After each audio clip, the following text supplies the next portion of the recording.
have Vinc Pichel on the show now, who picked up a unanimous decision victory over Austin Hubbard this past weekend at UFC Vegas 34. Vince, how are you? I'm good, man. How you doing?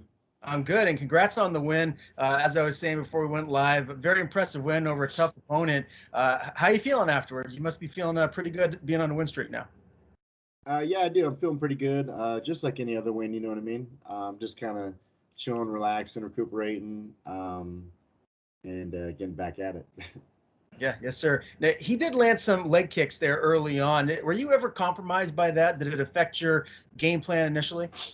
No, not really. The leg kicks that he threw didn't really affect me too well, but he did throw a couple of good push kicks and teeps that kind of threw me off and stifled my striking a little bit. But once I got around them, that wasn't a problem anymore either. What were some of the in-fight adjustments that your team wanted you to make, or pretty much was your game plan? Were you executing it the way that your team wanted you to? A little bit, but no, I was, but I wasn't. They want to be a little more of a sniper and sit there and kind of play the range game with them and catch them there. Well, I wanted to just knock his block off, you know what I mean? So but my coaches would say I did a good job. But I feel like I could have done better and listened a little more diligently. Are you disappointed that you didn't get the finish? Or are you happy that you got a UD win over a tough, durable fighter? Oh no, man, a win's a win.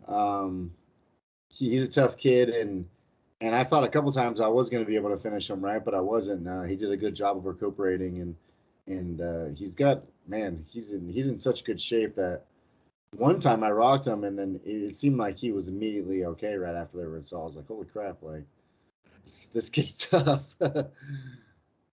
Yeah, no doubt about it. He definitely is a tough guy, and this was obviously at the Apex in Las Vegas. Are you disappointed that you're not fighting in front of thousands of screaming fans, or do you like that more intimate setting there at the Apex? No, I don't mind either way. There's nothing like the energy of a crowd, right? But I don't mind it being a nice, small, little, intimate background either. How'd you celebrate afterwards? Did you and your team go out at all, or more low key? Yeah, we went to a we went to a sushi spot and got some sushi. Me, my manager Jason House, and the coaches, Coach Mark, Scotty, and Jordan all went out. My girlfriend too. We went out to a sushi spot, had some sushi, just chilled. Vegas was kind of locked down and they have the mask mandates, and we don't have that out here in Denver. So I wasn't really prepared for that. So didn't really get to go out. Yeah, and now you've won 7 of your last 8 fights. I got to imagine your confidence level has got to be at an all-time high right now. Tell me how you're feeling at this stage of your career. Yeah, I'm feeling really good, honestly. I think the move up here to Denver and to Factory X, to train under Coach Mark and the team here was a good, smart move for me. It's already paying dividends, right? I've already come out and looked better in this fight, so I'm just excited to be here and train more and get more time under my belt and get better, honestly, as time goes on. Now you made the move from Cali. How's the adjustment been from the sunshine year round in Southern California versus now in Colorado? Honestly, there's not much difference. There's like it's 90 degrees out here today. Like it's pretty hot out here, right? The only difference is just that it snows out here too. Which the first weekend I was here is when we had some crazy snowstorm. There was like 3 feet of snow, which apparently was like close to the record or was the record. I'm not sure. But so I ended up getting a pickup truck because I was like, damn, my little Honda can't handle this snow. Like it's too much for my Honda.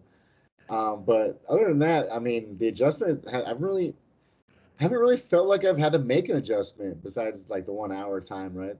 The biggest adjustment for me was, yeah, the time difference and waking up to train at 10 a.m. because back home in California, I trained at like 11, which is noon here, right? So like that was like the hardest adjustment for me was the time and waking up earlier and training earlier. Are you gonna maybe get into some skiing or some snowboarding? Are you a former surfer being from Cali? Like, tell me what kind of outdoor sports you're gonna have to change up now that you're in Colorado. And then I did it all, man. I surfed, skied, surf. I skated, I snowboarded. I have a dirt bike, right? I have an old 2-stroke dirt bike that I still have that I love to ride. So I have that. I got my 4x4 truck so I can go off-roading. What I did is I just purchased a bolt action rifle. I just got a Winchester rifle, a 308 rifle, so I can go hunting and go shooting and get into that kind of stuff. So I'm really looking forward to doing some hunting out here in Denver. Maybe not in Denver, but in the forest areas. Yeah. What kind of big game do you have your eyes on? Are you just going for deer or anything else? Like deer and elk, yeah, to start off, and then something bigger, right? Like move on to like moose or bears. You go for that big game.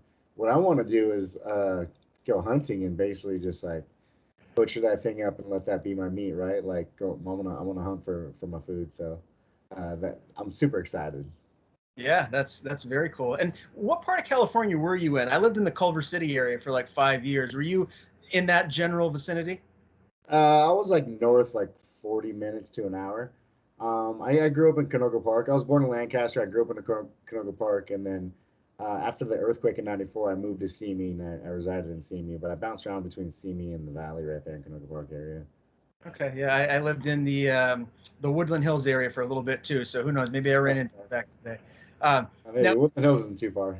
no, yeah, no, not too far. No, one of the things I did notice, looking at your record and everything, is that you had a little gap, a 3-year gap from 2014 to 2017 where you didn't fight. I don't know the story behind that, if there's a reason for it. Can you kind of elaborate on that a little bit?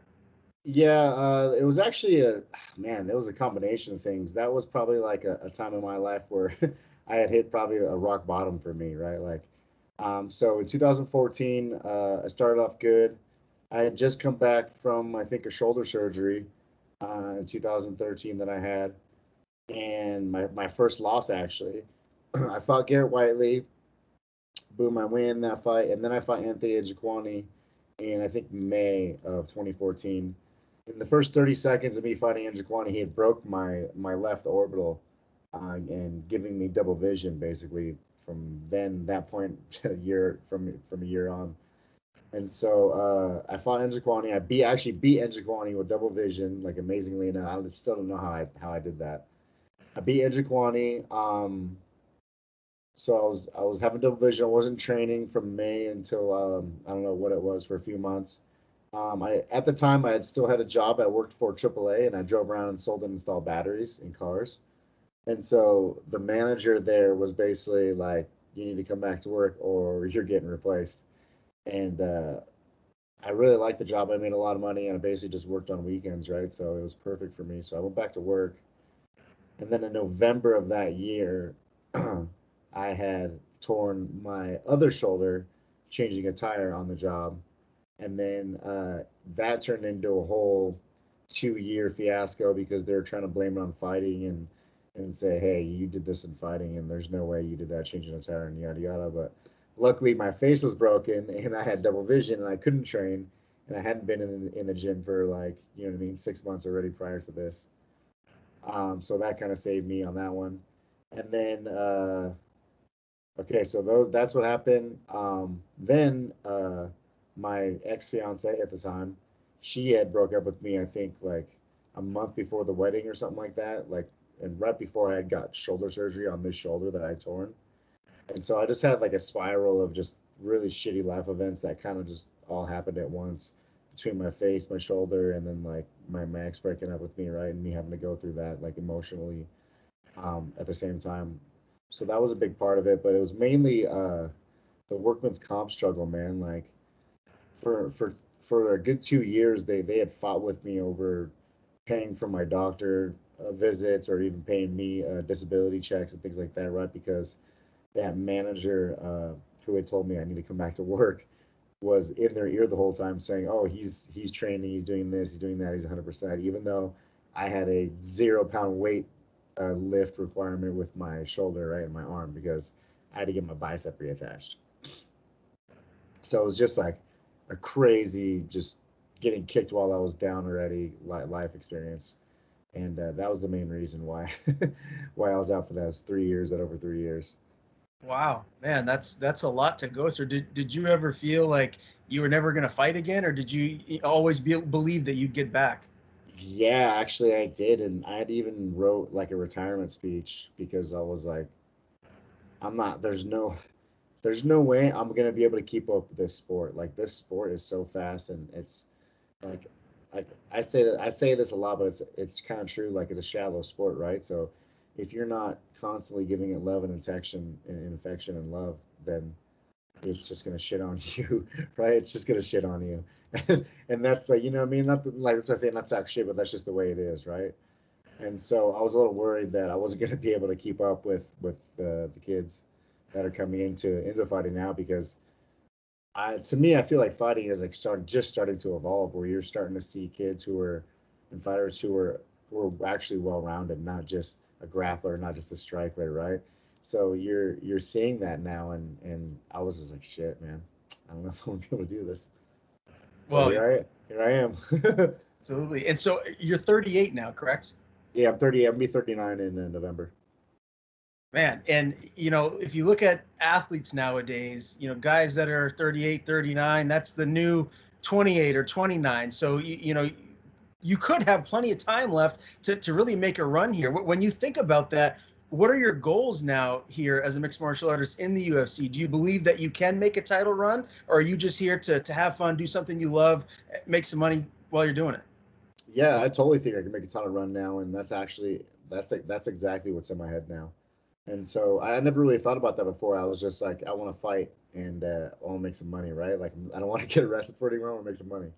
And so I did that. But now, like with the camp and the change and just my mentality and how I feel, like now I feel like I'm making I can make a title run, and that like there's a good chance that I could get a title shot or possibly even become champion too, right, with my skill set. So that's definitely in my head now, and definitely something that I'm striving for.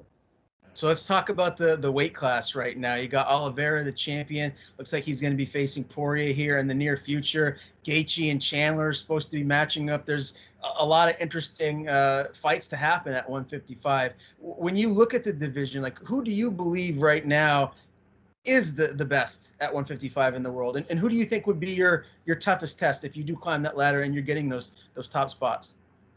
Honestly, man, all those all those guys would be a tough battle. It's not like in the lightweight division, I can't. There's no way I'd be able to. There's no way I'd be able to look you straight in the face and be like, "Oh, I'm gonna nitpick easy fights to get to a title shot."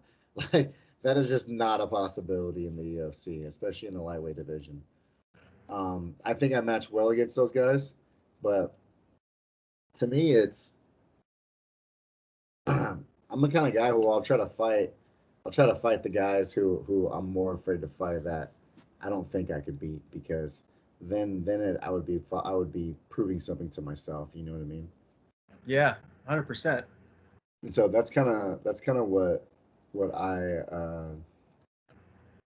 have inside my head. But I don't know, man. It's not. There's no way I would be able to just be like, oh, this would be an easier fight or this would be an easier fight. They're all going to be tough fights, and I could win each one just as much as I could lose one. You know what I mean? So I don't really know. I just know that any of those guys up there, I could definitely take them out and end up in title contention or even champ. So just tell me this: who do you think wins the Oliveira Poirier title fight when that happens? Oh man, I think Oliveira's gonna win it, man. I think Oliveira's just on fire. I'm a huge Justin Poirier fan. I love watching him fight. I love just like his character, his persona and everything, right? Like you can't help but just to root for the guy. Um, but I think Oliveira is just on another level right now, and he's just on fire. And if he continues to be on fire the way he is, then he's gonna be a hard guy to stop for a while. Yeah, he looks pretty damn good. There's no doubt about that. And I got to ask you about Conor McGregor. I mean, people would want to kick me if I didn't, because he's such a big name and he's obviously going to be in the mix whenever he does come back. But my question is, do you think that he can still win a title at 155, or is his best days behind him? I don't think he has a chance, much of a chance at all in any future in MMA. If he has that rod in his leg, it's gonna it's gonna be so detrimental to his fighting career in MMA, or anything kickboxing related, right? With that allows kicks, because it's just gonna be a target now, and he thinks he's going to kick people and it's going to hurt them worse. That's just not the way it works. He's going to kick someone. He's going to be on the ground crying because it just hurts so bad. When you have a rod in your leg, that puts people out. There's a reason people don't fight with rods in their leg. It's because it causes so much damage to the person that actually has a rod than the person they're kicking. So I don't think he has much of a career in MMA going forward. Boxing, yes.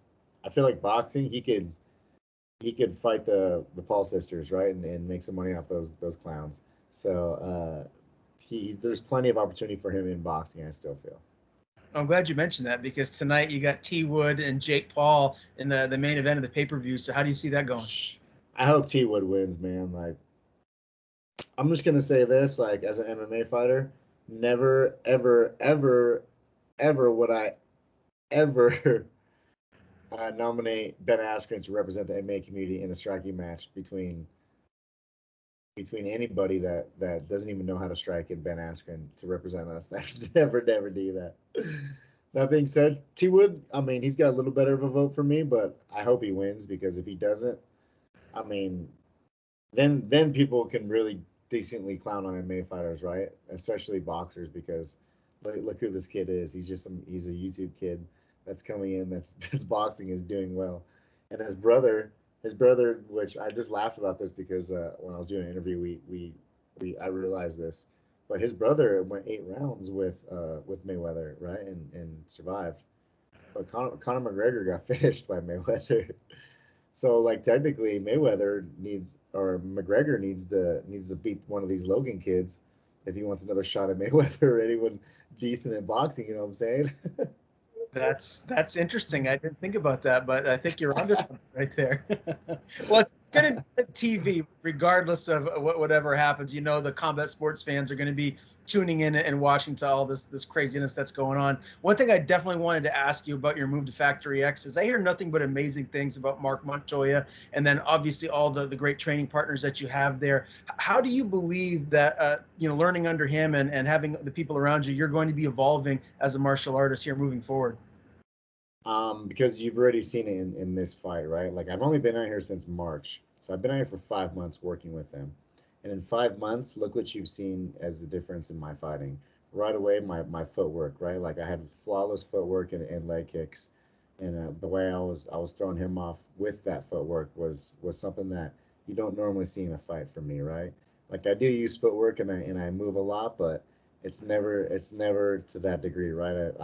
It's evolving. My footwork is still getting better, and that's only within 5 months, right? We also added some other things that I threw in the fight that most people don't know, right? Because they don't know our language that we use for them. But a couple other things that I threw in the fight as well. But it's only been 5 months, right? And in that amount of time, these guys have taken my emotional state and from here and brought it up here, my training regimen from here and brought it up here, my diet from here and up here, my strength conditioning from here to here. So, like, there really isn't another side to this double-edged sword that's dangerous, right? Like, it's all good. Like, it's crazy to me. Like, I've never been to a gym and felt so at home, so like, just right away, instantly. That's awesome to hear. And I've always been a big fan of your fighting style and just the way that you go in there and put it all on the line. So I'm very happy to see you back in the mix on a winning streak, moving up the ranks here in the division. Last thing for me is, when can we expect to see you back in the octagon? And are you hoping that it is Gillespie that you get that rematch with? Hopefully you can see me by the end of the year or early next year. I'm not injured at all. I'm just banged up a little bit from the fight. My foot's a little hurt from throwing some kicks, just things of that nature. So hopefully end of the year or beginning next year. As far as the Gillespie fight, I don't think he's gonna take that fight, or I'll get that fight. Honestly, I might not get that yet. I might have to beat a couple more people to run into him again and try to get that one back. But hopefully they give me someone by the end of the year or early next year, and I'm able to make that date, because I want to be more active. And I'm sick of this just being a yearly appearance for me. You know what I mean? Yeah. If he doesn't want to do that rematch, is there anybody else that stands out that you feel like would make sense for your next fight? No, but Geez, I don't know, and I'm kind of a shitty fight fan, so I'm not really like sure. But I'll take honestly, I'll take a top 15 guy, whoever they want to give me, right? Whoever needs a fight. So I'll probably just be lurking on Twitter and see who's looking for fights, and then just tell them I'm their man. There you go. Smart man. Well, listen, congrats again on the win. UD win over Austin Hubbard at UFC Vegas 34. Vinc Pichel, pleasure interviewing you for the first time, sir. Before I let you go, I want to give you the floor. Tell people where to follow you on social media. And if you have anyone to thank, the floor is yours. Thank you, Ryan. My social media is all the same: Twitter, Instagram, Facebook. It's all from Hell Pichel. Make it easy for you guys to find me. I want to give a huge shout out to all my sponsors and all my supporters. Everyone that helps me in my training camps and whatnot, all my teammates over at Factory X, Coach Mark Montoya and the coaching staff, all the boys there. Those guys have been made a huge impact on me in such a small amount of time. I can't wait to see what the future holds. Thank you, Smoke Buddy. Thank you, Rev Gear. Thank you, Dr. Dabber. Thank you, Beast Temp. Thank you, MyFit Foods. Thank you, Denver Chiropractic. Let's see, who else? I feel like I'm missing somebody. Thank you, Defense. So, Mr. Smoke Buddy, if I miss you. Those are all the guys and the sponsors who I have. I don't have very many, but I have a nice, tight-knit little family of sponsors who I work with, and they're a huge part of my success and my training regimen and stuff, because just they help me in ways that no one really sees, right? Whether it's with products or with money for training or for recovery or pay for certain bills, right? Like, so these guys are a huge part, a huge piece of the pie of my success. So thank you guys.